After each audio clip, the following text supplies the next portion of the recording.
냐제 쳔보도 닝미장 돈은 뭐는 쳔보 냐게다 나그러다는 잔도 쳔모도 tumbato jejanla ki shomsar nechen ror zer ngi jangam sa jawur tu ji shan yalaman jime banzo jala soran gon ge to bambo ro shinji lo gon ge to bambo ro shinji lo gon ge to bambo ro shinji lo.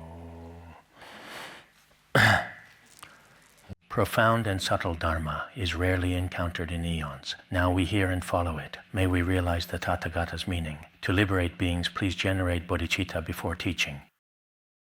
Today we'll be teaching the Shurangama Sutra, beginning with the third volume. Generally, chapters go upward while volumes go downward. As for the volumes, the first volume has its content below. Generally speaking, this is how it is in Tibetan texts as well. For the first chapter, it ends with chapter 1 complete. Usually they don't mention much at the beginning, but sometimes our books do include it. We have already covered the 5 aggregates, the 6 sense bases, the 12 sense fields, the 18 elements, and so on. All of these need to be established as emptiness. We've already explained the 5 aggregates last time. The principle of the emptiness of the 5 aggregates has been explained. Starting today, we'll first teach the 6 sense bases, then the 12 sense fields, and also the 18 elements and so forth. When we explain these principles here, everyone should understand that through studying the Shurangama Sutra, you should gain new understanding and possibly make new discoveries about your own mind. Originally, what you thought was understanding your mind or enlightenment and awakening are not so simple, yet not so difficult either. You should approach the awakening of mind from both perspectives. In this way, because you've gained this mental awakening, you might achieve freedom over life and death, which is completely different from everything else.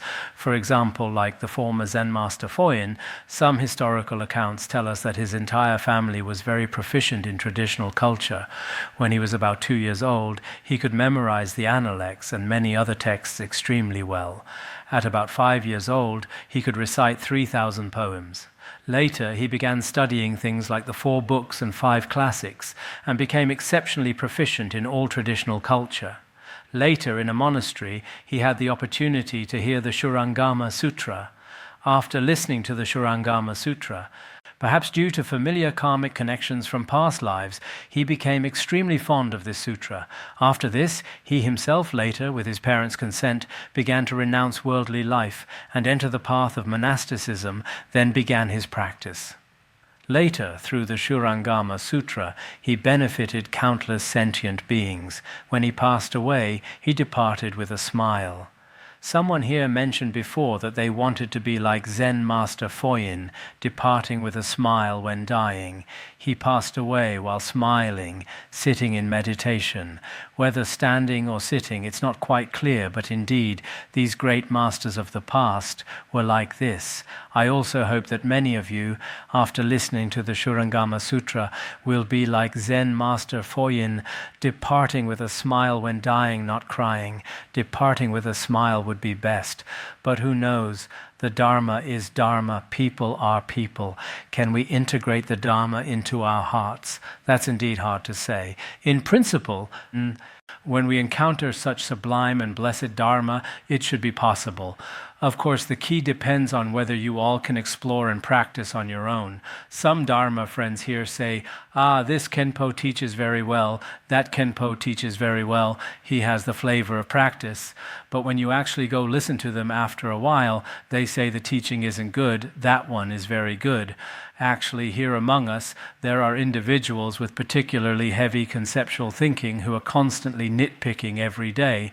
I'm not opposing these people. They can speak freely, but their mental continuum must be quite poor. Some regularly say in front of the Khenpos and Khenmos they usually listen to, perhaps the teaching isn't necessarily very good. If they haven't gone to listen, then when they go there, they start a whole pile of slander.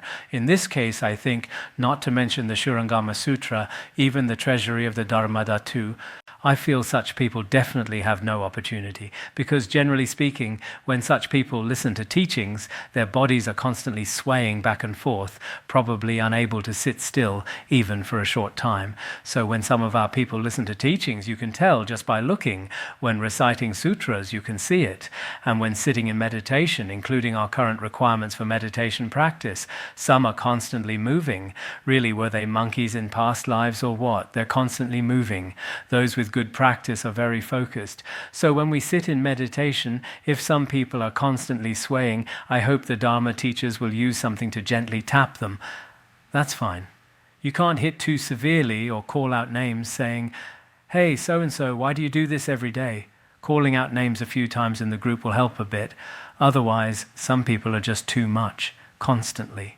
Moving because their conceptual thinking and wrong views are heavy, and their bodies also sway constantly throughout a whole class session. If this continues, for example, if I sit in front and constantly sway back and forth, everyone around me would find it unbearable but wouldn't dare speak up. This would affect everyone.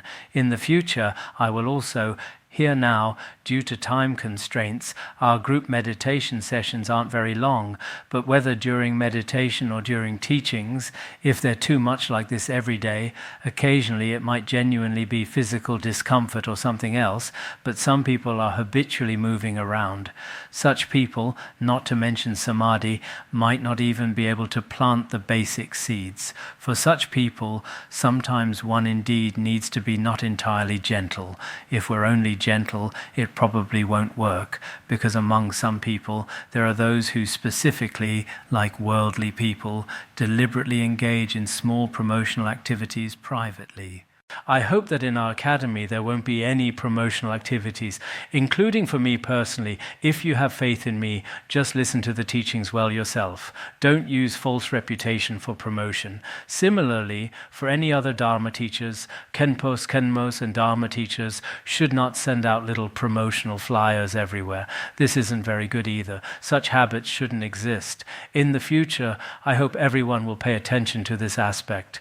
After coming here, everyone should be equal. Of course, individually, the cultivation of some Khenpos and Khenmos does indeed differ. Some are especially skillful and expedient, bringing great joy to many students' hearts. Some, whether speaking or doing anything, are also very sensitive themselves and cause many things that trouble everyone. This isn't just one or two people. If it were one or two, then it might be the student's problem. If many people frequently experience this, perhaps the Dharma teacher truly has some issues too. I often pay attention and frequently inquire. I've also discovered that some people probably have very pure hearts themselves and make everyone live very happily. Some probably have some afflictions themselves and constantly cause problems. Although you already have this status in terms of learning, in practice, or your wisdom, sometimes there are also these kinds of situations. As the ancients said, even the 5 fingers have different heights. This definitely exists. But regardless, after we've heard the Dharma, even if it's just one verse, we should, even if we can't view the teacher as Buddha, we should treat them with pure perception. So constantly discussing rights and wrongs privately is something I'm very unwilling to hear, because some people talk about nothing but gossip all day long. Aside from gossip, their mouths can't produce any valuable or meaningful words. Generally speaking, a person's inner spiritual wealth will manifest through their body and speech. So everyone should regularly learn to observe their own mental continuum. Now, starting today, we'll begin teaching about the 6 sense bases in the Shurangama Sutra. Regarding the 6 sense bases, beginning with the 3rd volume, furthermore, Ananda, how are the 6 sense bases fundamentally the wondrous true suchness of the Tathagata Garbha? Here, the Buddha asks the Venerable Ananda how to understand or recognize the 6 sense bases. The 6 sense bases are actually what we now call the 6 faculties: eye, ear, nose, tongue, body, and mind. These 6 sense bases are fundamentally the wondrous true suchness of the Tathagata Garbha, the true original face of the Tathagata Garbha, or the genuine true mind of the Tathagata Garbha. How do we understand this? Through the 6 sense bases? Or rather, our 6 sense bases are actually the true suchness nature of the Tathagata Garbha. Why is this said to be so? This poses a question. Then the Buddha explains that below, for each of our 6 sense bases, he first gives an analogy, then analyzes this analogy. When analyzing, he first analyzes, then finally draws a conclusion. So today's lesson, today and tomorrow, will both be like this. This isn't very difficult. As long as you understand the method, it's basically a reasoning method. Of course, if you don't understand this method, indeed this Shurangama Sutra can sometimes be a bit difficult. But for those who have studied middle way logic and the treasury of Abhidharma, for such people, I think the Shurangama Sutra shouldn't be difficult.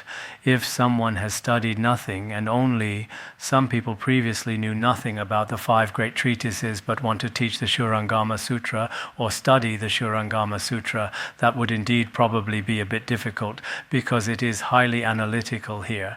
If you can't follow this analytical reasoning, many problems might instead cause you to develop doubts or confusion. This is quite possible. Now below, the Buddha tells Ananda, Ananda, consider that person whose eyes become strained from staring fixedly. Both the eyes and the strain are the same as the strain manifestations of bodhi staring. Here he gives an analogy. For example, there is a person who stares fixedly at one place without blinking. At this time, strain manifestations occur. He will, after looking for a long time, eventually have fatigued eyes. After fatigue, strain manifestations appear. You could also call it a kind of illusion. Sometimes we look at the pillar or vase in front, keeping looking and looking like this. Finally, because our eyes are tired, it seems like sometimes there are things like hair in front, and sometimes chaotic appearances appear in front. Now, we all know this is false conventional reality, because after your eyes get tired, there might appear human forms, horse forms, or hair-like forms, all sorts of appearances. This is because there are some problems with your eye faculty. When the eye faculty has problems, the appearances and objects in front will also display some appearances. These appearances are actually not real. This is a kind of delusory appearance, like false conventional reality. Then both the eyes and the strain means at the same time, when your eyes have no problems and you truly see some things, when you see some things, this is actually also a kind of strain manifestation. Just now I kept looking and looking with my eyes, finally producing delusory appearances. Later, when someone looks at this vase and immediately discovers, oh, this is a red vase, actually, these 2 cases are both not correct appearances. The first was chaotic appearance with harmful 6 faculties, and chaotic appearance with harmless 6 faculties. Especially here, we're discussing the eye faculty. These appearances are the same as the strain manifestations of bodhi staring. So this bodhi refers to the true mind of bodhi, the true suchness mind of bodhi, the true suchness of Tathagata Garbha mentioned earlier. This true suchness of Tathagata Garbha itself is fundamentally pure, but when manifesting before us sentient beings, there is a kind of illusory appearance. Actually, bodhi is correct, its nature is correct, but this bodhi, according to sentient beings, different karma, within this bodhi, what can it manifest? It manifests some delusory appearances. In Tibetan, here, the same as the strain manifestations of bodhi staring, all refers to bodhi true suchness, bodhi dharmata, which brings about these delusory appearances. Fundamentally, bodhi cannot possibly have truly delusory appearances, but in the wondrous function of bodhi, delusory appearances manifest. Because here it is, strain manifestations of staring. Generally, staring has the eye radical on the left and is related to the eye faculty. But later, including the ear faculty, nose faculty, and tongue faculty, all use strain manifestations of staring. Strained manifestations of staring means Bodhi is fundamentally pure and without inherent nature, but before sentient beings it manifests all sorts of illusory appearances, hallucinatory appearances. Just like, for example, the visual forms seen by the eyes, the sounds heard by the ears, these are all strained manifestations of staring. This strained manifestations of staring, it seems the great masters of the past basically also acknowledged it this way. If we don't explain it this way, why would the ear faculty below also be strained manifestations of staring? And why would it be the same before the nose faculty? Everyone should understand this pattern. Just now, if I keep pressing my eyes or keep my eyes staring fixedly at one thing, the false conventional delusory appearances that finally appear, and later, when I truly see this vase's true conventional delusory appearances, are actually strained manifestations of Bodhi staring. There's no difference. Bodhi's nature is pure, but its wondrous function, or its dance, its manifestations, its delusory displays, are all various forms with characteristics, things with false appearances. So such things are actually the same as strained manifestations of Bodhi staring. You must understand this. If you don't understand this, you're already confused from the start, and then you'll become more and more confused as you continue reading. Now let's begin the analysis. Due to the two false dusts of light and darkness, seeing arises in the middle, absorbing these dust-like appearances. This is called the seeing nature. Wasn't it just explained that the things we see are actually a kind of delusory appearance within Bodhi's manifestations? What is the reason for this? Because our objects, light and darkness, are two kinds of false dust, light and darkness. Actually, what is mainly being discussed here are visual forms, the objects of the eye faculty. These visual forms, according to the gateway to knowledge, include manifest colors and shapes. Manifest colors include the fundamental white, red, and blue, and the subsidiary ones include light, darkness, radiance, smoke, and so forth. Here, actually, light and darkness should be considered partial aspects within visual forms. Actually, from a certain perspective, within light and darkness should be able to include many visual forms. Visual forms, the visual objects perceived by the eye, should all be able to be included. But this actually means if you're going to see objects, then there will appear either dark appearances, dark dust, or bright dust, these two kinds. Seeing arises in the middle, absorbing these dust-like appearances. Everyone needs to understand this. What does seeing arises in the middle mean? Wenling Jiehuan explains it as, due to dust, seeing arises, due to faculties, dust is absorbed. What does this mean? Here, seeing arises in the middle means depending on external objects, your eye consciousness is then triggered. Then absorbing these dust-like appearances means depending on your eye faculty to absorb the external dust. This means that objects and faculties mutually function together. The eye faculty and external visual forms arising is triggering seeing in the middle, and there's also absorbing the appearances of dust. The former is explained from the perspective of the faculty, the latter from the perspective of the object.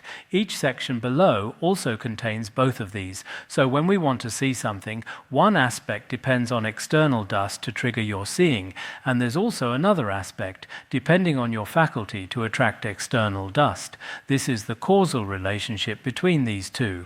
When we study logic, faculty and object, depending on the object is the objective condition, and the eye faculty is the dominant condition, right? Then attention is the immediately preceding condition. That preceding cause before the eye faculty is the immediately preceding condition. There are these kinds of conditions, the eye faculty and also attention. But attention isn't discussed here because consciousness was discussed quite extensively earlier. So here, the relationship between faculty and object, they mutually function, these mutually interdependent phenomena. In this way, finally, what you see of this object is called the seeing nature. Many commentaries on the Shurangama Sutra explain that the seeing nature here is not the seeing nature of realizing mind nature or seeing ultimate truth. In conventional terms, it's your eye faculty seeing external objects. This is called seeing nature. For example, this red bottle. This bottle has the nature of being red.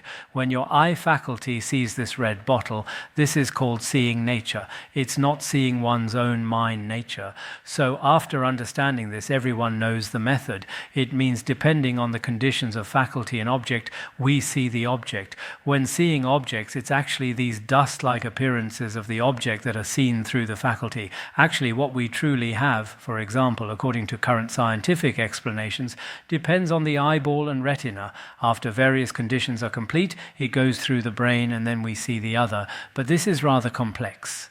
Actually, what Buddhism explains, I think, is very simple. A relationship between faculty and object. When these conditions exist, then we can see objects. This is called seeing nature.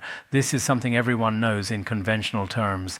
I see something, I see mountains, I see mountain ranges. Truly, in conventional terms, such phenomena exist. This is something everyone cannot deny.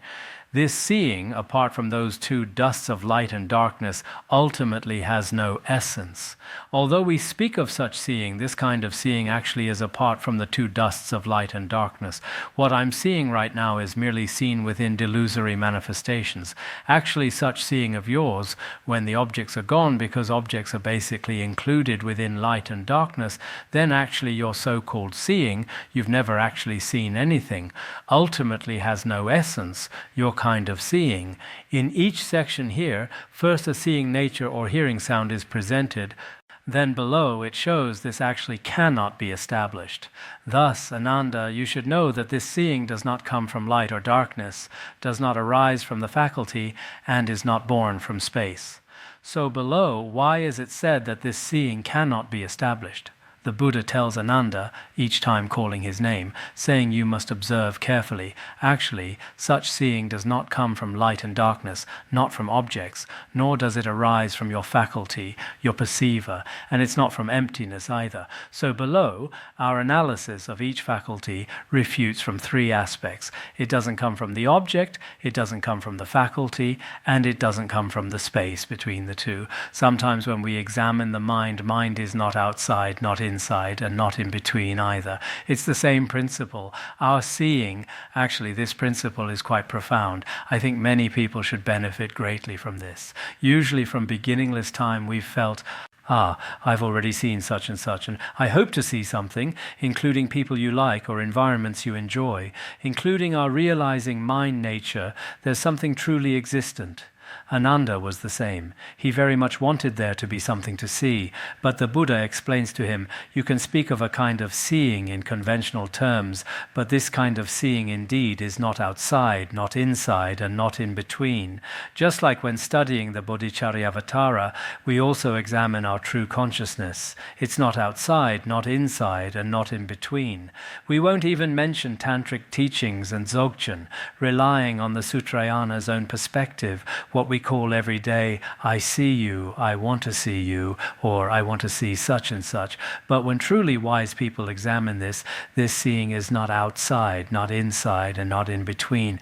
This is the principle. So in the future, if some of you say, teacher, I want to see you, that shows you haven't learned the Shurangama Sutra well at all, because this seeing, does it come from light and darkness, or from the faculty, from the middle?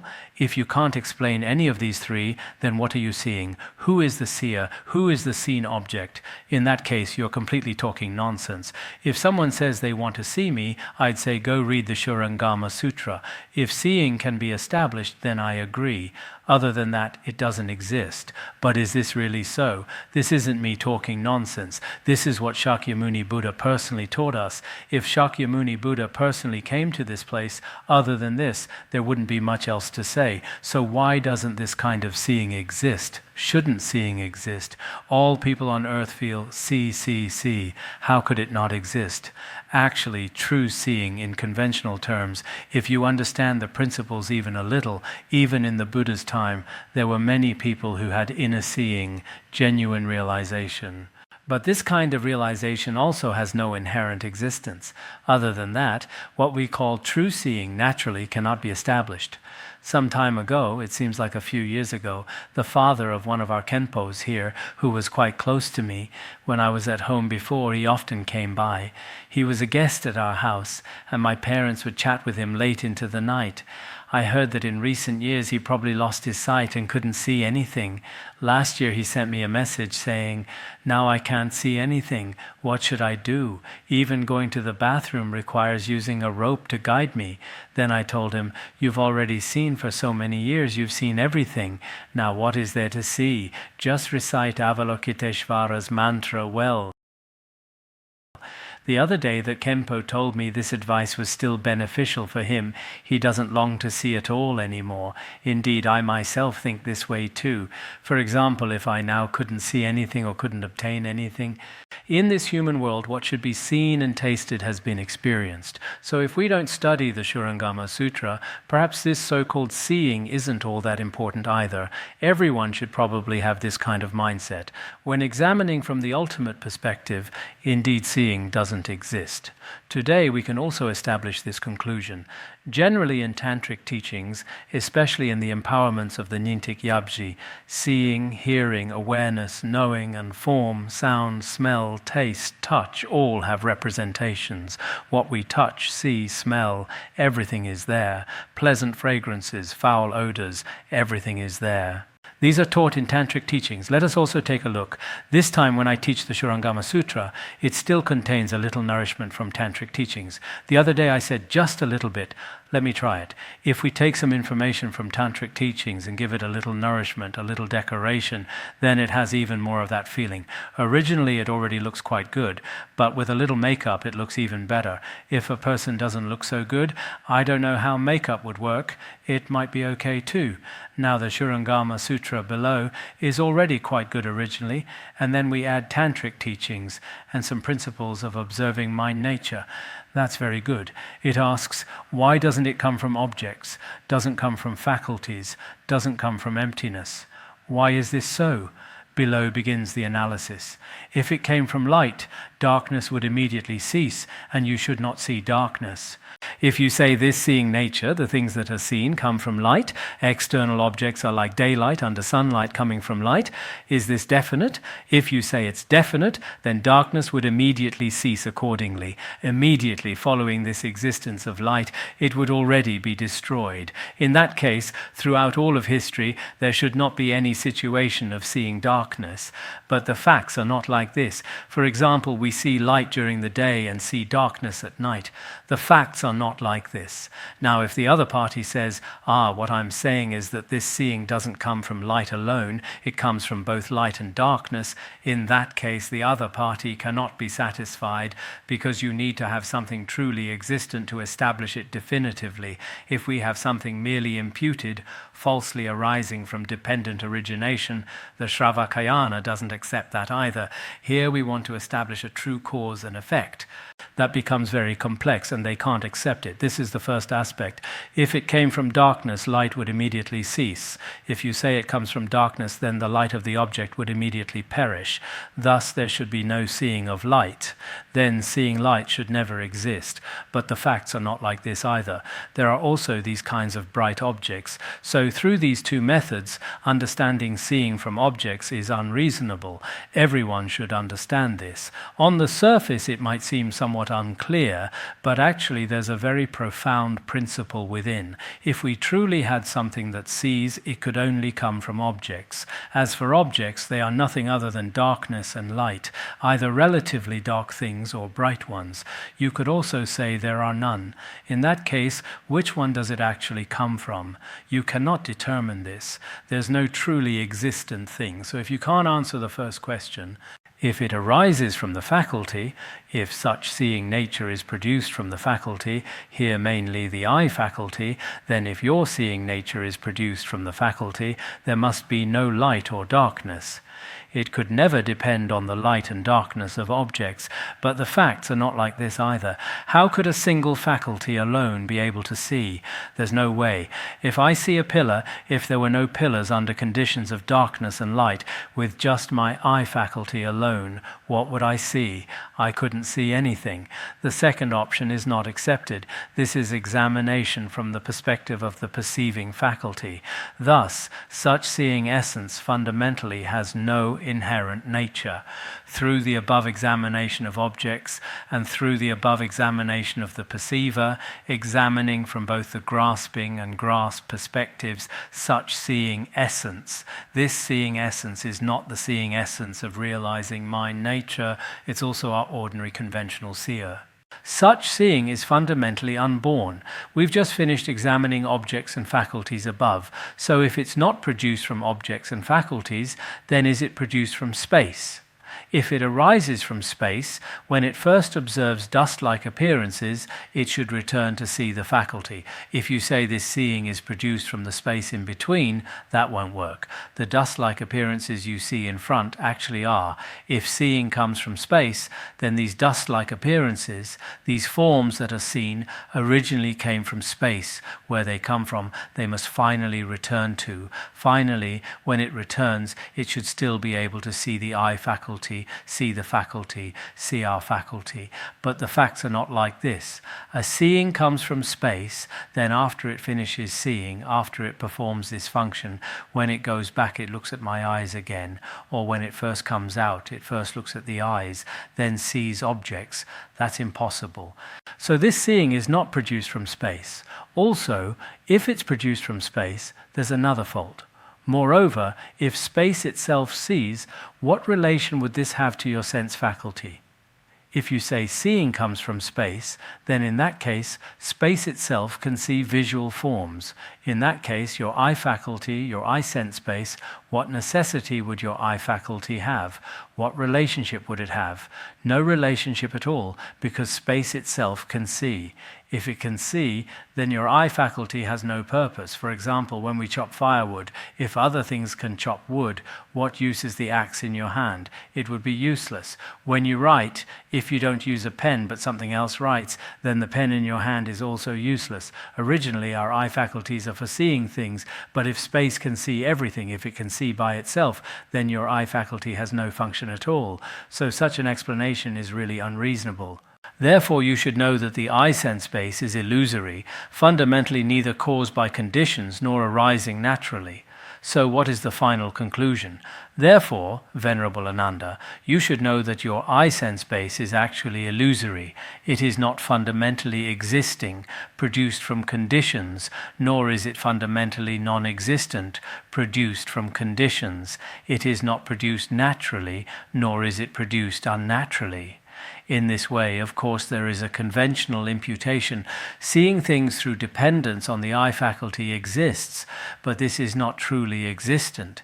It has no truly existent substance at all. So indeed, all phenomena are empty in nature.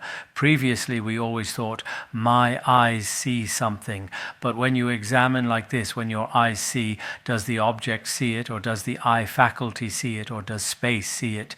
Just now, as for objects, neither light nor darkness can, and as for faculties, they cannot either. And as for the space in between, even less so. In this way, in our delusory appearances, I see such and such, I want to see such and such, but actually it's truly quite bewildering. All beings are like this. These words they speak, the reason why language is cut off is also like this. When you truly examine, this is not because we have faith that we should listen to Shakyamuni Buddha or listen to spiritual teachers. It's not like that. Using such subtle wisdom that possesses logical reasoning to examine, we can talk with any scientist or philosopher and say to them, do you think there are things to see? Of course there are. I can see you. If you can see, then analyze. Do you see with your eyes, or do objects see, or does the space in between see? When you analyze like this, the other party might be speechless. If they come up with more theories, that would be very good, but it's probably quite difficult. We've just finished explaining the eye sense base. Below is the ear sense base, explaining the ear faculty. For example, there is a person who forcefully plugs his ears with 2 fingers. Due to strain on the ear faculty, sounds are produced in the head. Both the ears and the strain are the same as the strain manifestations of Bodhi staring. For example, some people use the fingers of both hands. You insert them into your ears. Or we can take those little flaps behind our ears and cover them. Pressing down like this works too. At this time, there's directly a whoo sound. Or you take two fingers and insert them into the holes of your ears. Put them there for a while and press hard like this. Suddenly there's a whoo sound like this. Everyone should know this. Due to strain on the ear faculty becomes somewhat fatigued, or you could say it's somewhat damaged. Everyone try this and see.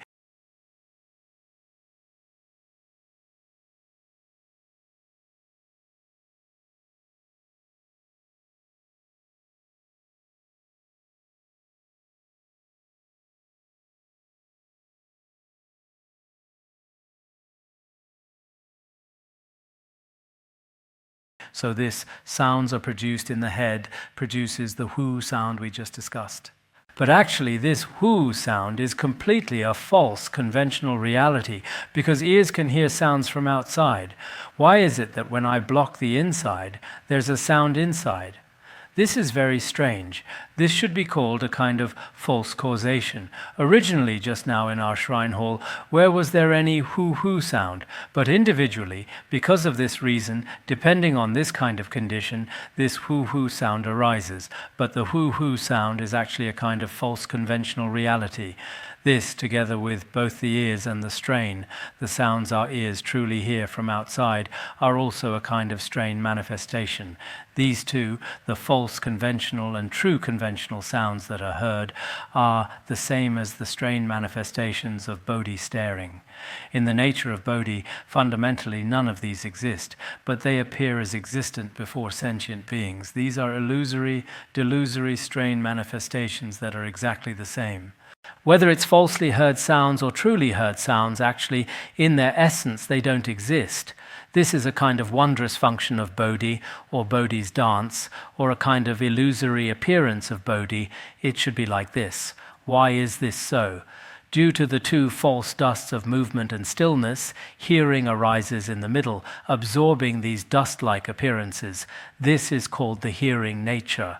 When we analyze below, the sounds that are objects of our ear faculty are either moving sounds or still sounds. Sound dust actually includes, as in Gateway to Knowledge, sounds of sentient beings and sounds of non-sentient beings, meaningful sounds and meaningless sounds. Sounds of sentient beings are generally those of sentient beings, such as finger snapping, those with consciousness. Sounds of non-sentient beings are sounds of earth, water, fire, and wind. Mixed sounds of sentient and non-sentient beings, like our drumming, combining sentient beings and non-sentient things. Then meaningful and meaningless sounds, those that can express meaning and those that cannot express meaning. There are many, many kinds of sounds like this. But here all sounds are either moving, the sounds we hear that are relatively obvious from outside, or they are a kind of stillness. Stillness we generally can't hear, but actually just like darkness serves as an object, it's also a kind of sound that is an object of the ear faculty, a kind of subtle latent sound within it. In our current terminology, it might be rather latent, not very obvious sounds. There are these two kinds of dust. These two kinds of sounds are the same as before. Hearing arises in the middle. Depending on objects, your ear faculty can also appear, and then depending on your ear faculty, it absorbs these dust-like appearances, absorbs the dust-like appearances of sound. With these two conditions, that is, these two conditions of object and ear faculty, one is the object of sound, whether moving or still, and this object of your ear faculty, when the conditions are complete, our hearing nature, the ability to hear whatever sounds they may be, pleasing sounds, finally to summarize either pleasant sounds or unpleasant sounds or neutral sounds. All sounds are like this. Finally, we call this hearing nature, that is the hearing nature, hearing sounds. When examining this hearing, apart from those two dusts of movement and stillness, ultimately has no essence. when examining such hearing, the two dusts of movement and stillness actually ultimately cannot be established. The sounds we hear, actually in tantric teachings, this is taught directly through symbols. In Sutrayana, the Shurangama Sutra is truly very profound. I think after we finish teaching it, I don't even know if we can finish it, but if we finish teaching it, perhaps some people will truly have a rough awakening. If you have an awakening, please let me know. I haven't awakened yet, but if you awaken, I'll give you another reward. I'll buy some candy. The two dusts of movement and stillness that we just heard about actually ultimately don't exist. How don't they exist? Thus, Ananda, you should know that this hearing, below begins the analysis, does not come from movement or stillness, does not arise from the faculty, and is not born from space. It's the same. Just now, these movements and stillness, the sounds we think are transmitted, don't come from objects, don't arise from faculties, and in the emptiness apart from faculties and objects, they don't arise either. How can we hear sounds? Wow! The eyes also can't see, and now sounds can't be heard either. Now that we've studied the Shurangama Sutra, nothing exists anymore. Now we can't hear. How can't we hear? Why is this so? If it came from stillness, movement would immediately cease, and you should not hear movement. If we say this sound comes from still objects, then moving sounds would immediately be destroyed. The reasoning is the same as before. Because if it's truly existent, then if your sound comes from such quiet objects, then all these moving sounds should never exist again. You should not hear movement. From then on, you also couldn't hear any moving sounds. It shouldn't exist. Conversely, if it came from movement, then stillness would also cease accordingly. In that case, there should be no awareness of stillness. From then on, you should not have any hearing of silent sounds. It shouldn't exist. This is explained from the perspective of objects. This sound is impossible. Actually, we don't need to use movement and stillness. Generally speaking, the sounds we hear, some among them are also like this. The sound I hear, does it come from objects, from the ear faculty, or from the middle? If you say it comes from objects, the objects are pillars and vases. For example, the drum sound we hear when we examine above, below, inside and outside this drum, when examining like this, sound also cannot be observed. If you say it comes from my faculty, then where in my ear, just like explained in the Abhidharma Kosa, if the ear faculty truly exists, then where does it come from? It also can't be found. And if it's from the middle, apart from the ear faculty and drum, there's nothing in the middle either. Actually, this method of examination is like this. This often exists in tantric teachings. If it arises from the faculty, there must be no movement or stillness. If you say it's produced from my faculty, then external sounds, both movement and stillness, shouldn't exist. But the facts are not like this either. Outside, there still is indeed a kind of dependently arisen sound. Thus, the essence of hearing fundamentally has no inherent nature. Thus, the essence of the sound you hear actually fundamentally indeed doesn't exist. It seems his method makes a small summary after finishing with faculty and object above, then discusses arising from space. Each one is like this. The methods are completely the same. If it arises from space, neither from faculty nor object, but if it appears from the space in between, if it arises from space, having hearing as its nature, then it wouldn't be empty space. If you say it comes out from the empty space in between, then the sound you hear has already, this space already has this hearing. It has already become the nature of this sound. It's not empty anymore. For example, the sounds we emit, they're not from objects nor from my faculty, but if they come out from the middle, then the middle is no longer empty. It has already become sound. In that case, it wouldn't be empty space. The middle would no longer be empty space. This is a fault because it becomes sound. Sound is definitely not empty space. There's also this fault. Moreover, if space itself hears, if it truly comes from empty space, then empty space has the nature of hearing, so it can hear by itself. If empty space can hear by itself, what relation would this have to your sense faculty? Your ear faculty would have no relationship at all because empty space itself can casually hear all sounds. Then your ear faculty has nothing. In this case, deaf people without ear faculties could also hear because empty space should also exist before them. In this case, there would be no deaf people in the entire world. When the eye faculty above is examined like this, there would be no blind people in the entire world because you don't need eye faculties to see visual forms and you don't need ear faculties to hear sounds. This is my addition, but actually it can be explained this way too. Therefore, you should know that the ear sense base is illusory, fundamentally neither caused by conditions nor arising naturally. So Ananda, you should know that what you think of as the ear faculty hearing sounds is completely illusory. It is neither produced by conditions and non-conditions, nor is it produced naturally and unnaturally. Indeed, this kind of sound is also impossible. Indeed, when we study this kind of reasoning from the Shurangama Sutra, when we generally study like this, sometimes it's also not very easy to understand. But worldly people sometimes, relying on their own wisdom, some of them also, after reading, I saw a short video the other day that said, through reading the Shurangama Sutra for one night, then he probably didn't necessarily have faith before, but some people with wisdom, they themselves should also be able to do this. Let me show everyone a short video for a brief moment to see how others study the Shurangama Sutra and whether you have anything in common. 2007年4月下旬，那个日期是4月25号。那天我读楞严经，晚上我读楞严经的时候，那一天晚上。后来我缓过神来的时候，凌晨4点，天快亮了，读了一晚上。我读完之后，为什么那个书那么吸引我呢？我跟同志们讲啊，因为我是学哲学的，那些杂七杂八的，就是没有逻辑，没有什么，有时候不大能接受。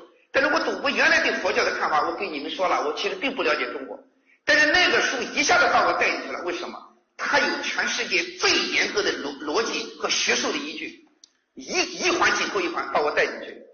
带完之后给同志们报告，那一晚上结束的学术训练比我读西方哲学那几年的博士训练不知道要强多少倍。那个早晨合上书的时候给同志们讲，康德、福云尔、黑格尔大概都没有跟我对话的资格，不乱说。如果你有西方学校的，我这儿不给你做黑格尔的报告啊！哎呀，我一下子就意识到了，这个感觉给我强烈的冲击。冲击是什么呢？看孔子的话，孔子登东山小鲁，朋友们，你登上东山了，鲁国就小了。为什么？你8、9百米一看啊，鲁国小。可是你登上泰山了，孔子讲登泰山而小天下。我给诸位说，学术的研究就像登山。如果说康德是一座2000米的山，如果同志们没有登山的经历，2000米的山，大家知道那真的气场吁吁，有道理吧？可是我告诉你，孔子是5000米的高山，老子是7000米的高山，佛陀是地球上最高的喜马拉雅山。所以我读了楞严经以后，当我登过发现800多米的那个世界上最高峰的山之后，我再回过来再想2000米的山，一下子就知道了。我给同志们讲，这个感觉对我的冲击非常大。The sound doesn't seem very clear.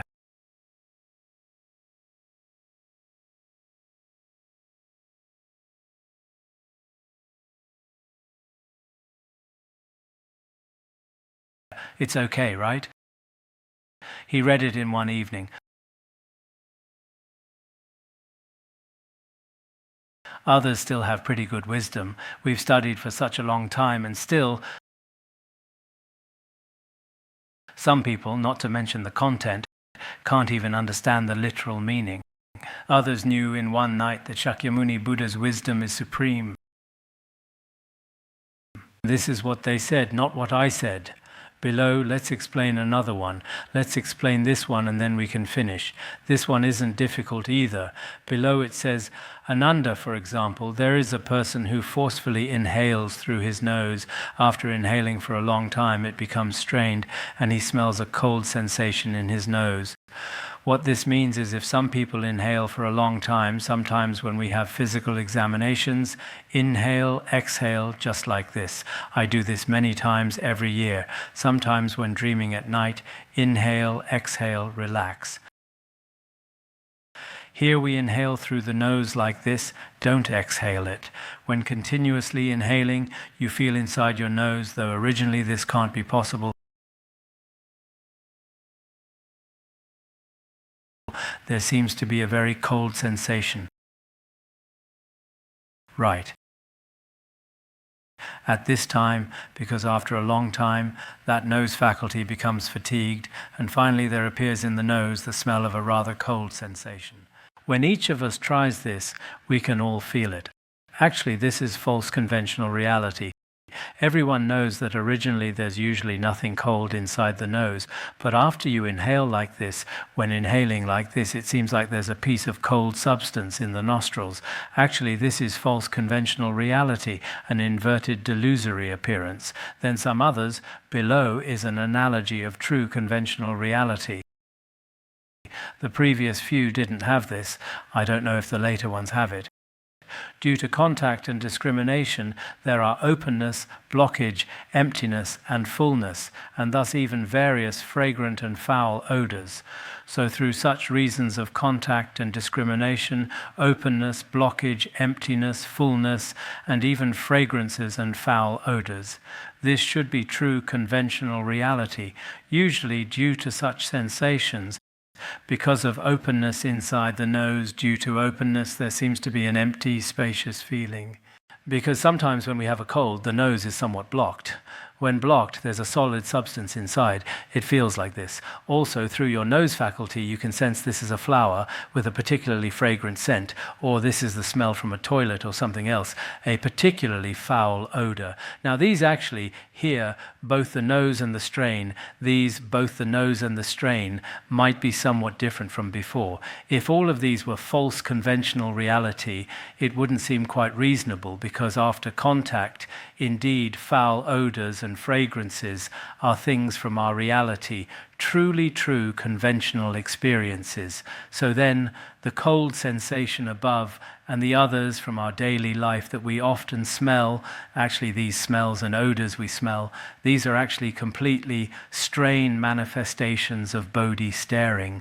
That is to say, originally they don't exist in the true mind of Bodhi, but these illusory appearances in its wondrous function are exactly the same. This means these are also not real.